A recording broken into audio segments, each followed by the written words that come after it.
Okay, class, here we go. Last formal session where we're going to be talking about stuff, and I titled this Other Stuff You Should Know About, and it's really about hiring people.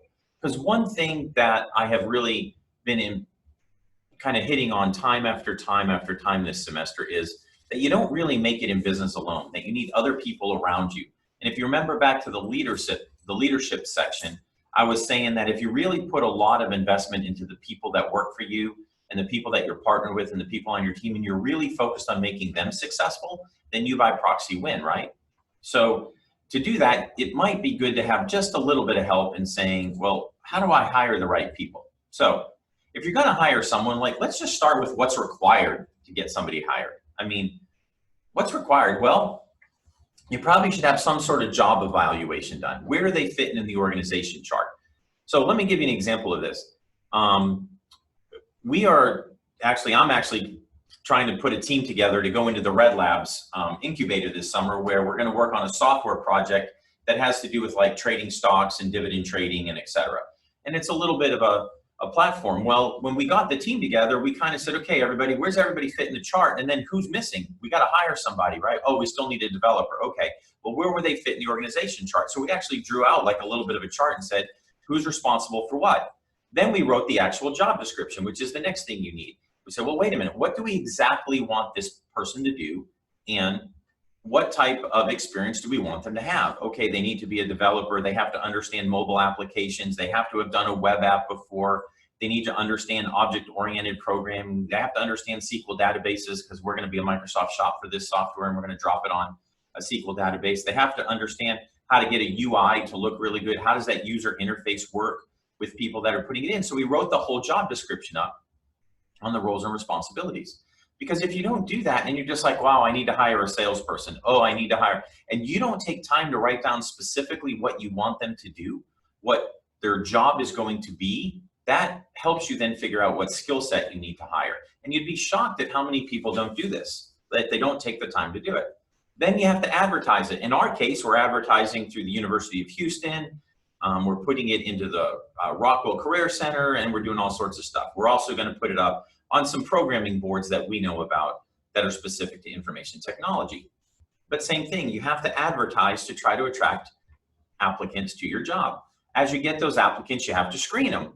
Okay, does this person meet the criteria that I wrote up on a roles and responsibilities and an experience perspective? Yes, no, make a couple piles. Do an initial contact, some sort of screening interview, where you speak with them, you ask them 5 or 6 questions.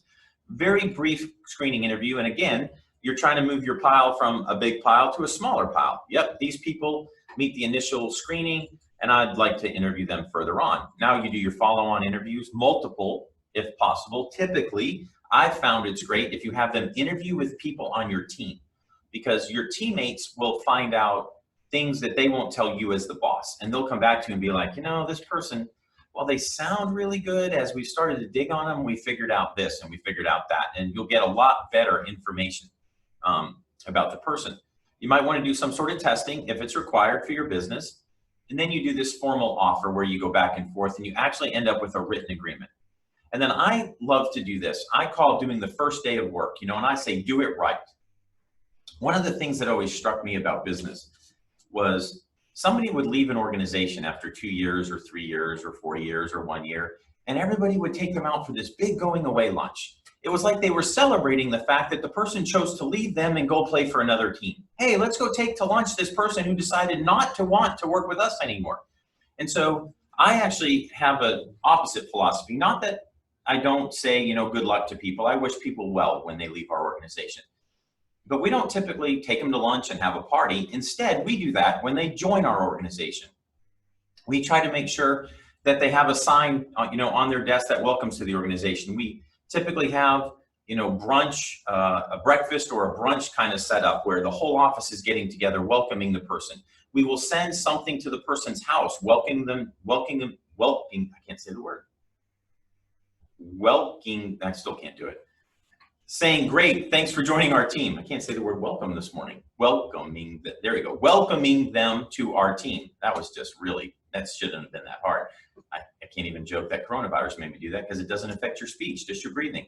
So Bottom line, you try to welcome them to your team really, really well. You want them to be excited about joining your team. Imagine the difference in your experience. If you walk in for your first day of work and you're like, hi, my name's Steve. I was hired and was told to show up today. Oh yeah, go sit over there. Let me see. And then you sit there for 10 minutes and then somebody runs by and is like, oh yeah, Steve, come with me. And oh yeah, that's your desk. And you walk in there and it's still got all the other employee stuff on it. They haven't cleaned out the drawers. It's a mess. There's no business cards with your name. There's no formal training process. You're just like, what? You're kind of just lost in the organization. Versus the experience of you walk in, oh yeah, Steve, great, welcome to the team. We knew you were coming in today. And you walk back and your desk is super neat and organized and your business cards are there and your computer's already set up, your email's ready to go. There's a huge welcome sign in the kitchen. There's breakfast in the kitchen. A group takes you out to lunch. You get home that day and either your wife or your husband's like, man, what kind of organization did you join? And you're like, what are you talking about? They're like, look at this welcome to our organization basket we got, and there's wine in it, or maybe there's dinner in it, or there was flowers sent or something. So you really want to welcome people to your organization. And I call that doing your first day of work right. Get it right. Make the person be like, man, this is awesome to work here. And then make sure you have training and orientation, integrate them into the team properly. Okay. This little statistic here is pretty interesting. If a candidate has a positive experience, there's a 38% chance that they will accept a job offer, 38% chance higher they accept a job offer. So you have to make sure that during your hiring process, you are messaging to candidates well, that you have this positive experience. And we just talked about how you want to have this positive experience when your candidates join the organization. It needs to start before they join. It needs to start throughout the interview process. It increases your chances of having the right employee join. Now, here's the other side of the coin. This is kind of like buyer's remorse, right? Go out and buy a new car and then you're like, ooh, is that the car I should have bought? I'm not really sure I should have bought that car. Have I spent that much money on that car? Employers regret 31% of their new hires. That basically means 3 out of 10 people that they've asked to join their organization, they're like, oh, that was totally not done right. The number one reason this happens is because organizations don't do the work up front. Remember those things I said to do before you hire? One of the biggest reasons that employers regret their new hire is because they didn't match the candidate skills to the job requirements. And that didn't happen in a lot of cases because they didn't write the job requirements. They didn't actually sit down and say, what is this person going to have to do? So then instead they hire someone who they like. Oh man, I really like this person. They put them in a job and they realized they're not qualified to do this job. Oh my gosh, they can't do what I want them to do. I really like this person though, they're super nice. Well, yeah, but that doesn't do you any good because they're not qualified to do the job. I may really like you, but if you can't cook and I hired you to be a chef, I think we're gonna have a problem. The second reason that employers end up regretting is they have inefficient onboarding and training. A lot of times the new employee has the skills, but they're kind of just thrown into the deep end of the pool and told to go swim. If you don't have some sort of onboarding and some sort of training, you actually end up harming your own chances of success because you haven't set up that new employee for success. So make sure you take some time to build an efficient onboarding and an efficient training to get them integrated into their job. Now, once you have people integrated into their job, the only other big reason that it goes bad is typically a poor cultural fit. So we haven't been able to, you have someone who's a total loner, but you guys work as a total in a team environment, or even opposite. You need someone who needs tons of team time, but you guys have individual offices and, you're working in the insurance industry as actuaries and it's all about just sitting down and working on spreadsheets and numbers all day. And this company culture, they don't quite fit. So remember earlier on in this, when I said have someone on your team, your teammates interview, not just you interview. The reason you do that is where you will get your best feedback on, does this person potentially fit our culture? You won't know they actually fit the culture until they're on board and integrated in. But you can absolutely increase your chances of success by having other people on your team interview them before you get started. Okay, so now what types of people should you hire? This is an interesting TED Talk that I'd like you to listen to for a minute.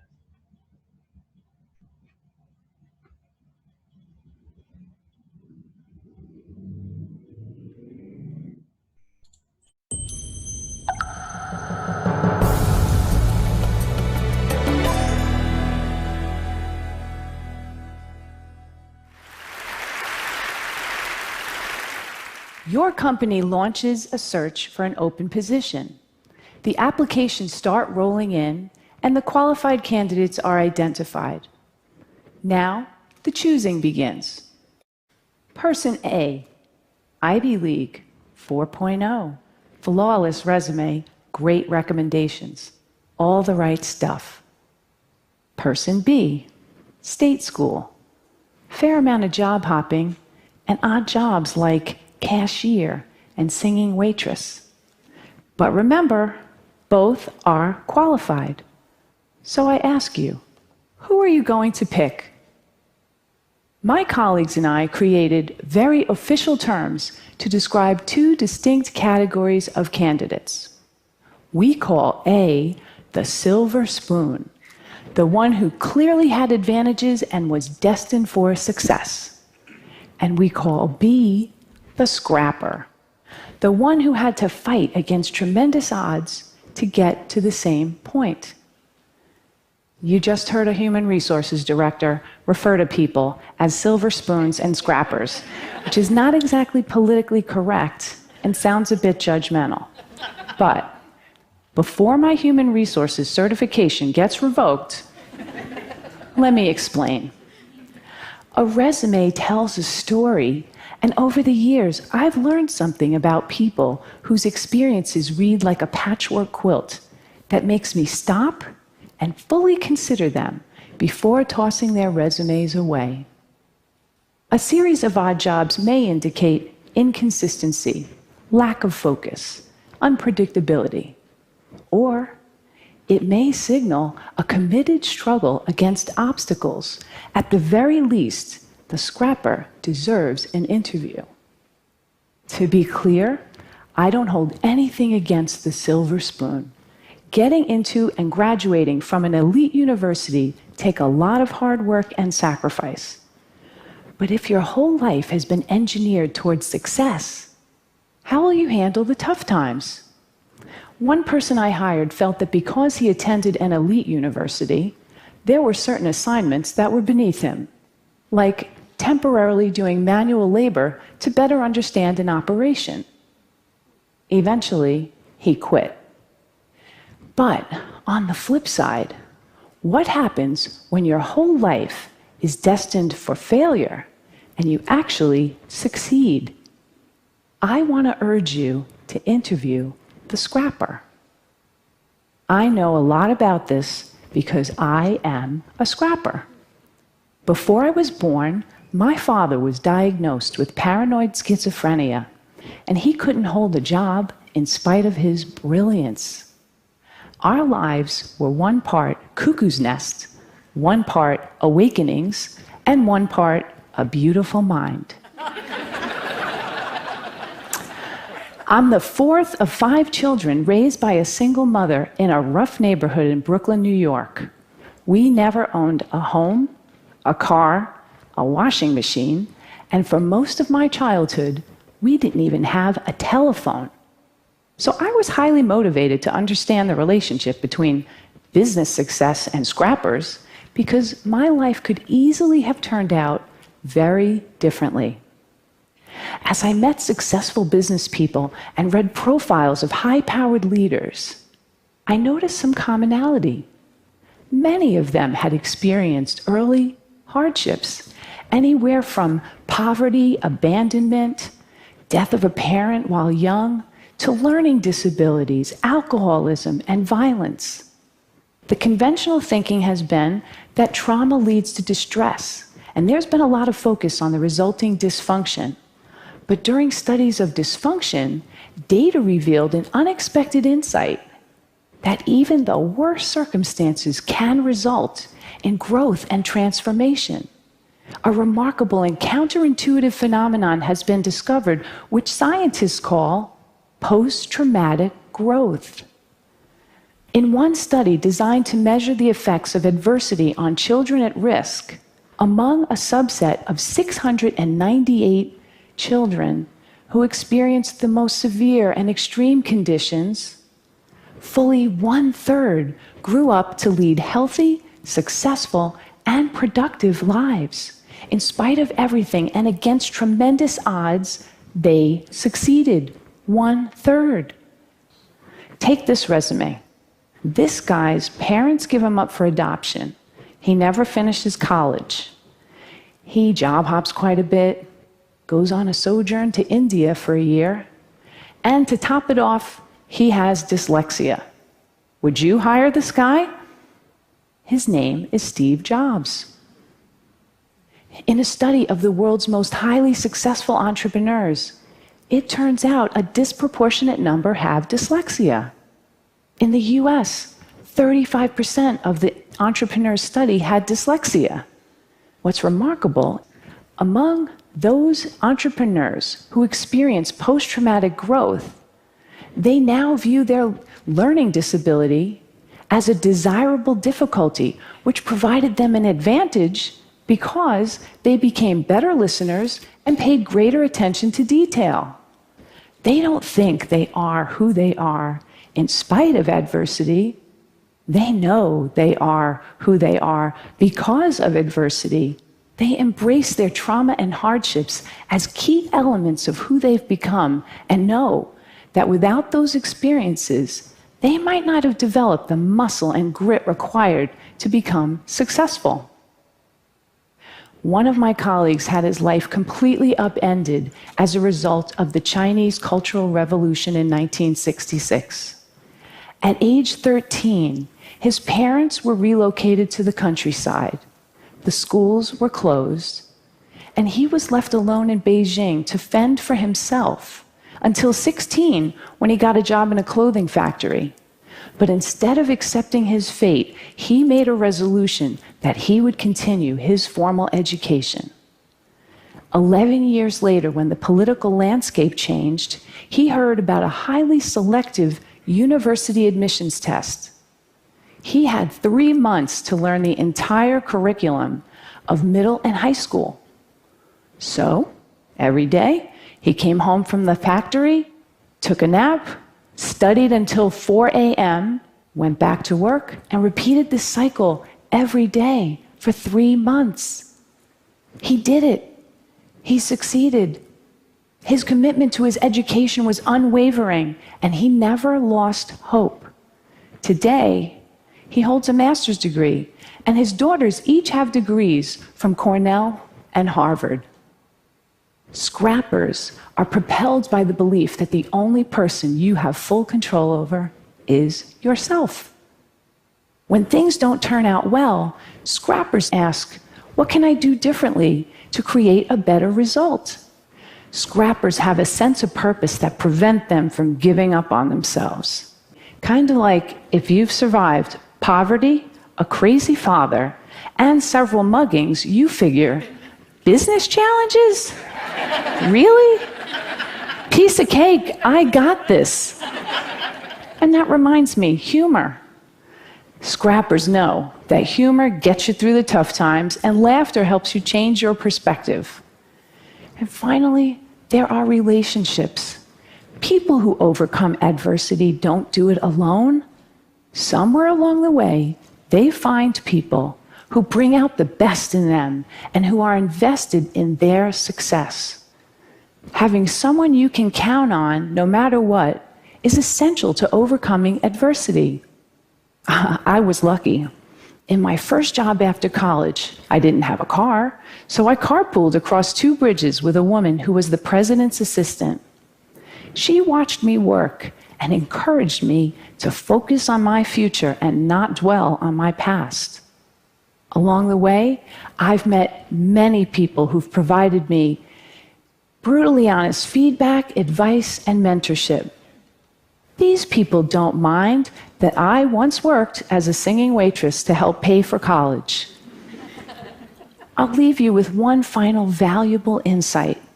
Companies that are committed to diversity and inclusive practices tend to support scrappers and outperform their peers. According to Diversity Inc., a study of their top 50 companies for diversity outperformed the S&P 500 by 25%. So, back to my original question. Who are you going to bet on? Silver spoon or scrapper? I say, choose the underestimated contender whose secret weapons are passion and purpose. Hire the scrapper.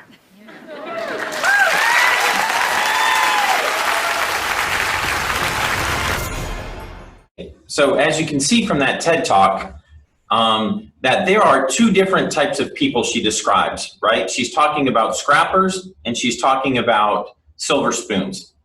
And I love this discussion that we have in class, and I really do wish we were in class together because A, I miss you guys and all of the trouble you give me about not understanding different video games or being old or different things that are happening in social media, or the fact that you don't understand any of my movie references because they all happened mostly before you were born. That all being said, the reason I like this talk is because one of the reasons I love teaching at the University of Houston, and not that everyone is this way, but there are a lot of scrappers that come through the University of Houston. People who are paying all of their own education, part of their own education, who are working a job while they're going to school, who are on a 5-year college plan, not because they're trying to party for 5 years in college, but because that's all they can do based on their work loads. And it's kind of a great discussion on what are the differences. And again, it doesn't mean that silver spoons aren't good or can't be successful, because her conclusion in the video is right, hire the scrapper. She doesn't mean that silver spoons aren't good. I've known many silver spoons who will literally kick your butt. They will scrap all day long, they will work, they will be driven, they will do whatever it takes to be successful, despite the fact that they grew up with a lot of advantages. They still are hardworking and are very driven. But I think her conclusion of the scrapper is all about facing adversity. And in business, you are going to face a bunch of adversity. And she knows that those scrappers have already faced adversity and have figured out how to overcome it, whether that was to just get an education, whether that was to pay their way through school by singing, dancing. A lot of you I know work restaurant jobs and do construction things, and drive for Uber or Lyft. The types of jobs you've talked to me about that you all do are varied and wide, as the city of Houston is. But there's some sort of adversity that comes from that. There's some sort of like, I can do this. I can pull myself up by my bootstraps. I can be successful, that I believe really helps entrepreneurs be successful. And so instead of thinking of all this adversity that you're in, I can't believe I have to go to work today and put myself through school. I can't believe that my friend Joe's parents pay for everything. He has it so easy. Instead of thinking about how bad it is for you, try thinking about how it can be a positive thing to help mold you.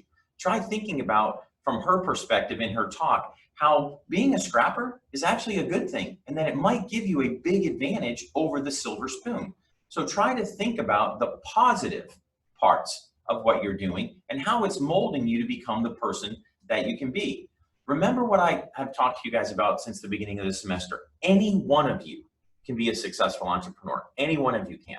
You just have to decide in your brain to make a choice to do the things that are hard. You know what? Today I'm going to get up and I'm going to make 20 sales calls. I'm not just going to make one and then go play video games and say, well, that one call didn't work out. You're going to get up and you're going to interview 5 people, 10 people, 20 people until you find the right person that you need to be in your organization to help you be successful. But you can do it if you choose to want to do it. It's a choice. It's a choice. And you have to choose to take that scrapper mentality and do the hard things. So 3 things she said to focus on. Hire potential, not rock stars. Hire for diversity and hire for integrity. These are 3 things that she briefly touched on, but that I really believe, okay? I really believe. I would rather have someone who has a lot of potential, because I can bring them into the organization, we can help mold them inside of the culture, and we can create them and help them become this rock star that they have inside of them, then bring in a prima donna rock star who the whole organization has to kind of evolve and change and work around to meet what they demand. Second thing, hire for diversity. Hire for culture, for men, for women, all sort of different ethnicities, because all of that makes your company more robust. It brings different perspective, different ideas, different problem-solving ideas, different ways to approach the market in the industry.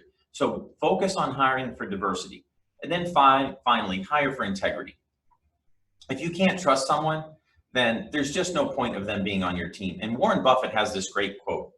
He said, you're looking for three things generally in a person: intelligence, energy, and integrity. And if they don't have the last one, meaning integrity, don't even bother with the other two. And I think he nails it right on the head. You have to have somebody on your team that you can trust, that is going to do what they say they're going to do, that you can feel great about partnering with, great about providing, compensation to as they go accomplish tasks, great in front of your customers. They have to have integrity. And if they don't, it's just really, really hard. Doesn't matter how smart they are, doesn't matter how much energy they have. If you can't trust them, the rest of it really doesn't matter. So I think Warren Buffett's quote is, dead on. Okay, so that's all we have on hiring, but I've got two other things I need you to do. Okay, course evaluation. You should have by now received an email from the University of Houston to do a course evaluation on 3310. And I know this semester was a little bit weird, with some of it being, in the class and some of it being online. Hopefully it was impactful, but there's two ways you can do your course eval. One is the email that was sent to you. So if you've gotten it, please jump online and do your eval. The other is I've added a quick link to Blackboard, and you can see the picture here of it, and I've got a little arrow, and I put up something called Spring 2020 Class Evaluation. All you have to do is jump on Blackboard, hit Spring 2020 Class Evaluation, and it will take you there for the 3310 class. So please have completed Thursday by class time if possible. Thursday by class time if possible, one of these two evaluations. Finally, you have an assignment, okay? So here's your assignment for today. It's up in Blackboard already, and it's due by midnight on Thursday, 4/16/2020. Midnight, 4/16/2020. Don't write me on Friday and say you forgot to do it. It's due by midnight, okay? And all I want you to do is answer these two questions. What would be the top thing as an employer you would look for in a person you're hiring? And the next question, what would be the top thing you would look for as an employee in a job opportunity? What would be the top thing you look for as an employee in a job opportunity? And what would be the top thing you would look for as an employer in the people you're hiring? So answer those two questions on Blackboard and have it in by Thursday midnight. That's all we have for today. Hope you guys enjoyed class, and stay safe out there.